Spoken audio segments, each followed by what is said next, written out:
또 일어서십시오. 알렐루야. 하느님 나라가 가까이 왔다. 회개하고 복음을 믿어라. 주님께서 여러분과 함께 또한 사제의 영과 함께 마테오가 전한 거룩한 복음입니다. 주님 영광 받으소서. 그때 예수님께서 12제자를 가까이 부르시고 그들에게 더러운 영들에 대한 권한을 주시어 그것들을 쫓아내고 병자와 허약한 이들을 모두 고쳐주게 하셨다. 12사도의 이름은 이러하다. 베드로라고 하는 시몬을 비롯하여 그의 동생 안드레아, 제베데오의 아들 야고보와 그의 동생 요한, 필립보와 바르톨로메오, 토마스와 세리 마테오, 알페오의 아들 야고보와 타데오, 열혈 당원과 시몬, 그리고 예수님을 팔아넘긴 유다 이스카리옷이다. 예수님께서 이 12사람을 보내시며 이렇게 분부하셨다.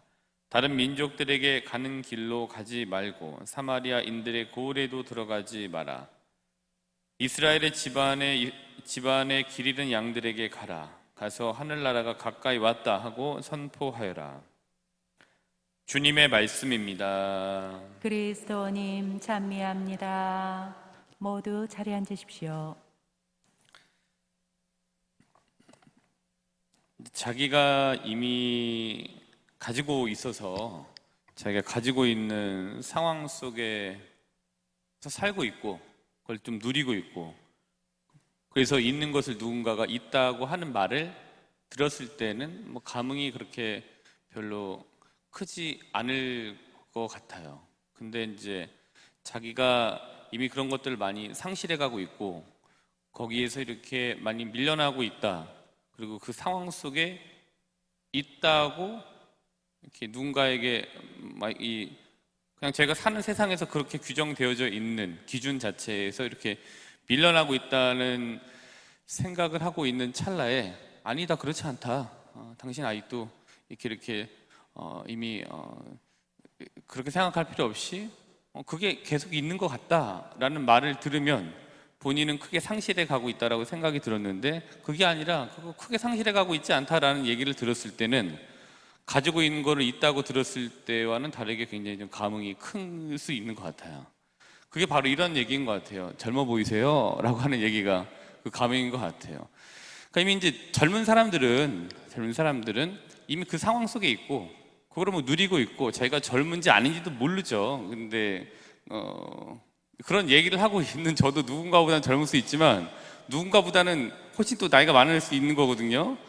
그래서 그런 얘기를 이렇게 거기 있는 상황들에 있는 사람들 그런 얘기를 들으면 그냥 뭐 당연한 거지라고 생각을 하죠. 근데 이제 한 해, 두 해 지나가면서 이제 어느 시점을 넘어가고 내가 여기서 이렇게 좀 많이 밀려나가 있는 것 같고 옛날과는 다르게 이게 좀 상실이 되어가고 있다라는 거를 크게 생각하면 할수록 상실감이 컸던 사람한테 아직 가갖고서 아직 젊어 보이세요? 라고 얘기를 하면은 괜찮구나 라고 하면서 큰 이제 위로를 받을 수 있게 되죠.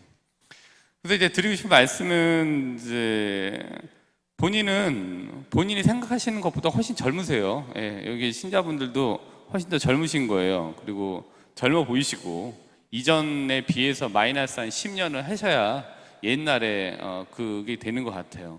제가 이제 어릴 적만 생각하더라도 60만 되셔도 어마어마한 줄 알았거든요. 예. 그 지금이랑 틀리시잖아요. 완전. 지금은 70이시라고 하는데도 60이신지 50 중반인지 모를 경우가 많고 그러게 다 젊어 보이시니까 충분히 그렇다라고 이제 생각을 하시면은 좋겠습니다. 근데 이거는 주교님도 좀 이런 경우가 있으셨던 것 같아요. 그 제가 이제 이전에 있던 본당에 와서 미사를 하고 강론하시는데 이런 얘기를 하시더라고요. 본인 이제 주교 선 받으시고 이제 뭐 운동하셔야 되니까 걸으시려고 여기저기 이제 막 운동하시고 돌아다니시고 하시다가 어디에도 가고 이렇게 가다가 이제 본인이 다니시는 코스가 있을 거 아니에요. 거기에 보면 이제 떡볶이 집이 있나 봐요. 그래서 혼자 이제 가셔갖고 혼자 떡볶이 사드시고 오뎅 이렇게 사드시고 막 이렇게 가끔 떡볶이 사 먹고 오뎅도 사 먹고 막 이래. 근데 이제 갔는데 그게 운영자인지 알바생인지 모르겠어요. 근데 자기한테 거기서 이렇게 하시던 사람이 아버님 이렇게 했대요. 그래, 자기가 그 아버님이라는 얘기를 듣고 가슴이 얼마나 철렁했는지 몰랐다고. 그러니까 이유인즉슨 자기는 나름대로 당신은 젊다고 생각했는데 아직 아버님 나이 아닌 것 같은데 아버님이라고 얘기를 들었으니까 이게 굉장히 가슴이 철렁했다라고 얘기를 하시더라고요.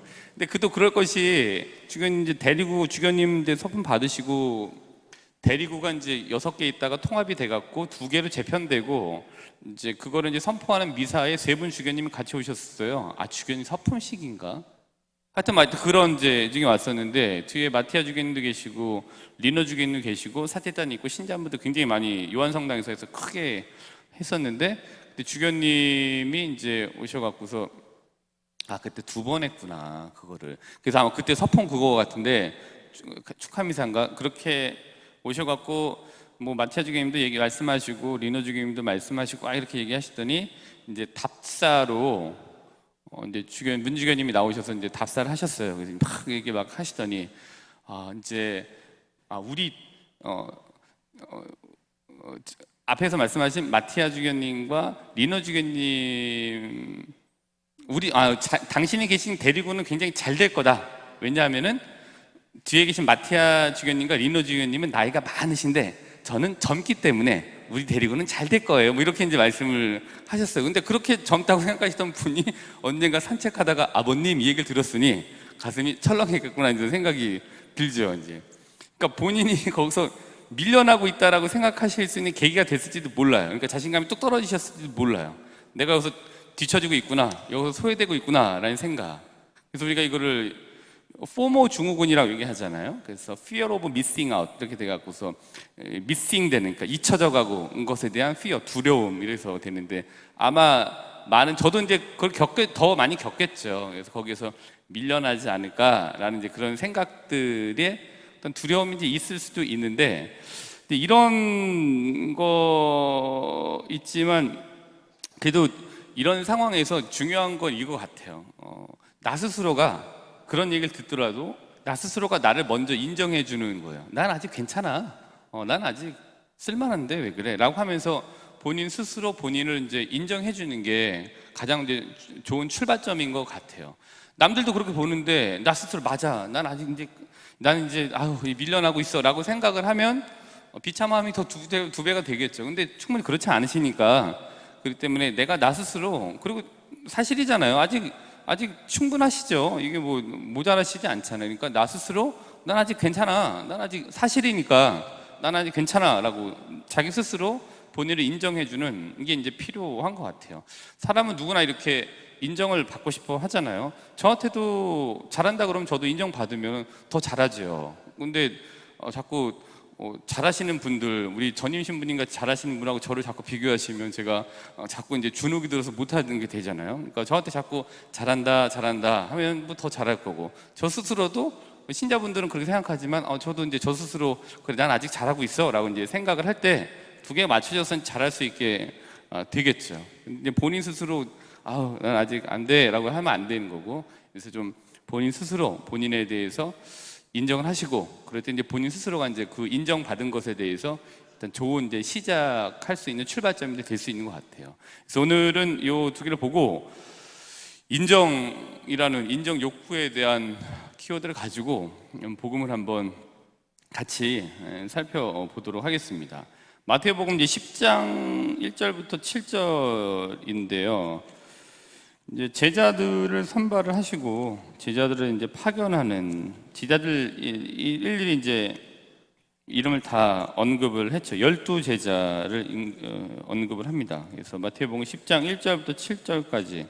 그래서 우선 이제 2절부터 4절을 보면은 이제 선발된 제자들의 명단이 이제 나오잖아요. 베드로, 안드레아, 야고보, 요한,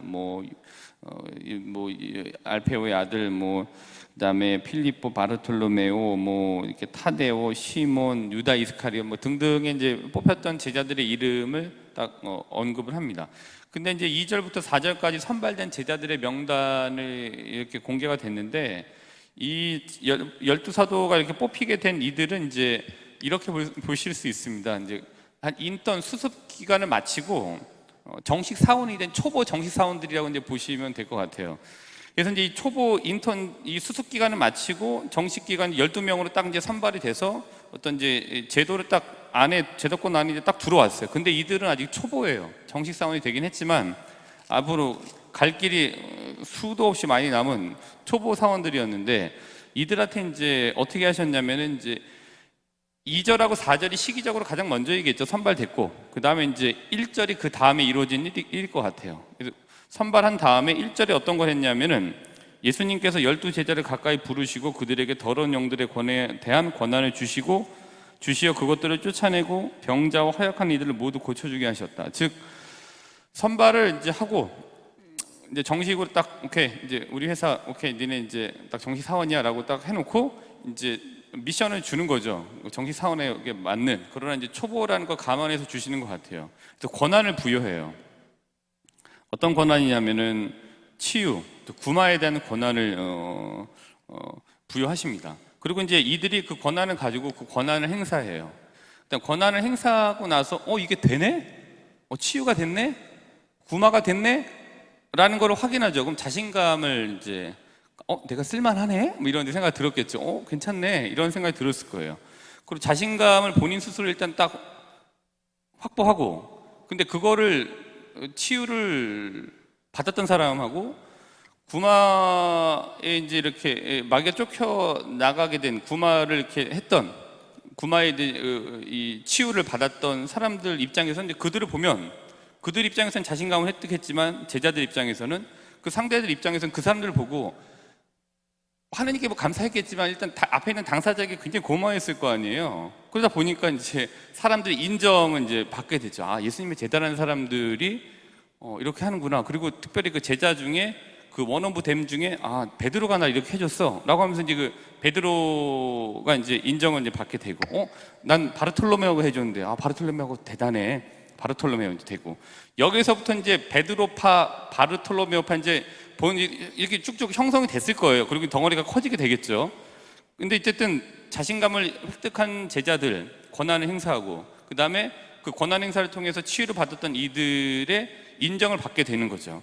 근데 이 사람들이 출신이 그렇게 좋은 사람들이 많지 않았을 거예요. 근데 출신이 좋지 않았기 때문에 일단은 당시 사회로서 보면은 자존감이 낮을 수 있어요. 근데 이러한 자기가 별거 아니라고 생각했던 사람들이 권한을 받고 행사를 하고 성공하고 이로 인해서 이제 이런 이제 순환 중에 있는 사람들이 자신감을 갖게 되고 새로운 삶을 살아가는 사람들이구나라는 인정이 필요했을 거라고 보여져요. 자신의 이 과거에 있었던 그런 여러 가지 것들이 본인에게는 어느 열등감일 수 있는데 출신 성분 자체가 근데 당시로 얘기하면 출신 성분이죠. 근데 그게 그럴 수 있었을 텐데 이걸 통해서 사람들의 인정을 이제 받는 게 필요했었던 것 같아요. 그래서 예수님께서 이런 권한 부여에 따른 실습을 통해서 얻게 된 자신감 획득은 남들로부터 인정을 받을 수 있는 계기였을 거라고 보여져요. 이 순서는 이런 것 같아요. 제자로 선발이 되고 수습 거치고 정식 사원 되고 그 다음에 거기에 맞는 권한이 부여가 되고 권한을 행사하고 자신감을 획득하고 상대로부터 인정을 받고 그 다음에 본인의 이 자존감이 이제 상승되는 이런 이제 이 과정에 있지 않았을까 한번 생각을 해보게 돼요. 1절부터 4절까지는 이제 이렇게 볼 수 있고 근데 5절부터 6절도 굉장히 예수님께서 이거대로라면 본문에 나와져 있는 내용대로라면 예수님께서 좀 순서를 잘 하셨다라고 생각이 들어요. 이 부분은 5절에서 6절의 부분을 보면은 이거잖아요. 12사람을 보내시 이렇게 분부하셨다. 다른 민족들에게 가는 길로 가지 말고 사마리아인들의 고을에도 들어가지 마라. 이스라엘 집안의 길 잃은 양들에게 가라. 가서 하늘나라가 가까이 왔다 하고 선포하여라.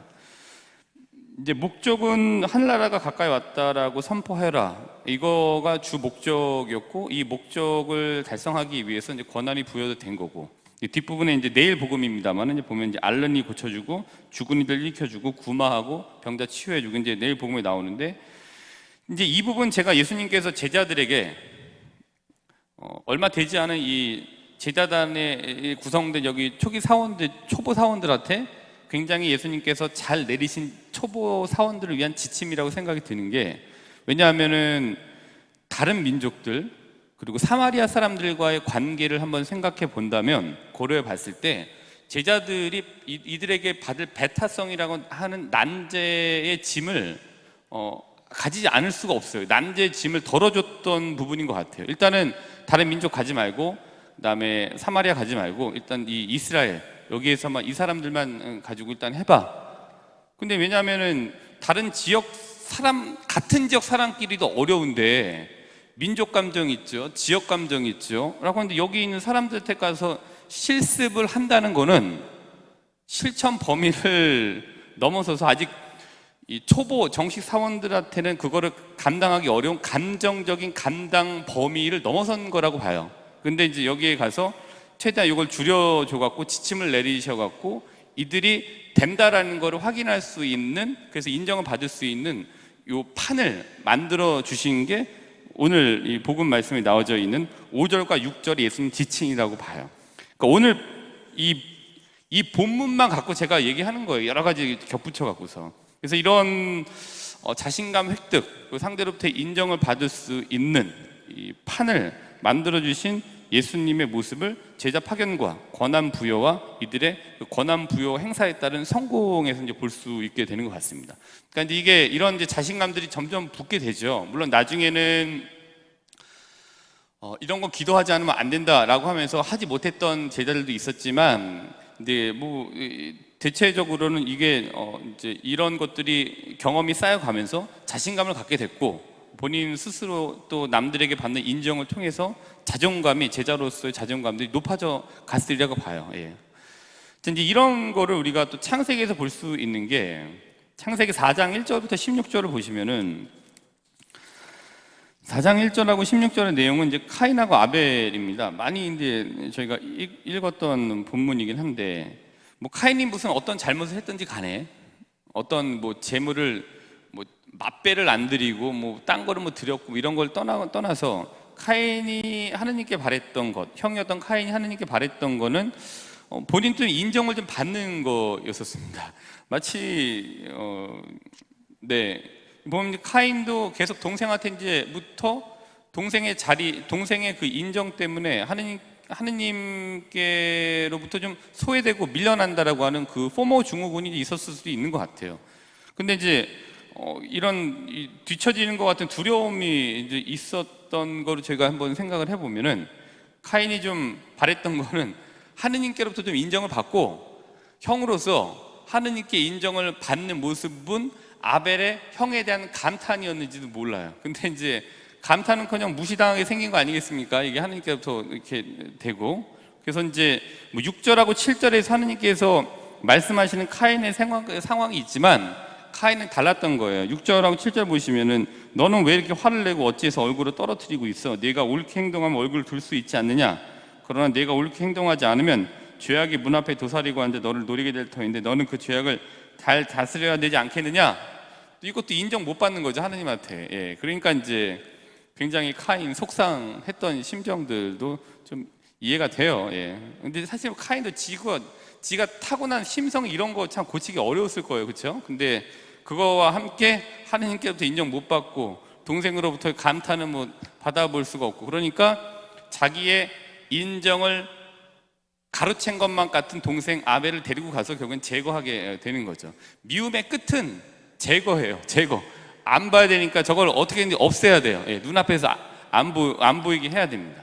그래서 만약에 미움이 있으실 경우에는 해결한다고 해다가 더 일이 커지니까 서로 안 보는 게 제일 나아요. 그걸 기도해 주시는 게 제일 낫죠. 어쨌든 카인의 이야기를 통해서 우리가 이걸 볼 수 있습니다. 우리는 누구나 인정을 받기를 원해요. 저도 마찬가지예요. 예, 저도 여기서 벗어날 수 없습니다. 그런데 인정을 받아보고 자신감을 갖는 사람이 인정을 할 줄 아는 가능성이 높아요. 본인이 그렇게 받아봤고 했기 때문에. 근데 인정받지 못했던 사람들은 이제 인정하는 것 자체가 싫어요. 자기가 못 받았기 때문에. 그래서 인정 총량의 법칙과 견고한 자존심과는 관계가 굉장히 큰 것 같아요. 누군가에게 인정을 받는다는 건 살아가는 큰 힘이 되는 것 같습니다. 그러나 이제 제일 중요한 거는 이제 먼저 나 스스로가 나 자신에 대해서 나 스스로 자꾸 나를 비하하기보다는 나 스스로 나 자신에 대해서 인정해 주는 게 먼저인 것 같습니다. 제자들 예수님께로부터 부여받은 권한을 행사하면서 자신감을 회복할 수 있었을 것 같고, 또 치유를 받고 구마를 받은 이들과 주변에 있던 사람들로부터 많은 인정을 받을 수 있었다고 봐요. 그리고 이런 인정의 맛을 보게 되어서 인정받기 위한 노력들을 좀 선한 노력들을 또한 더 많이 하기 위해서는 좀 그런 신경을 좀 쓰지 않았을까라고 또 예상을 해보게 되는데요. 오늘 하루 나 스스로 아직 괜찮다 라면서 스스로를 좀 인정해 보시고, 여유가 생기신다면 상대에게도 아직 충분히 괜찮다 라면서 인정해 보시는, 인정하고 인정받는, 인정 넘치는 하루 되시기를 계획하시면서 오늘 미사를 봉헌하도록 합시다.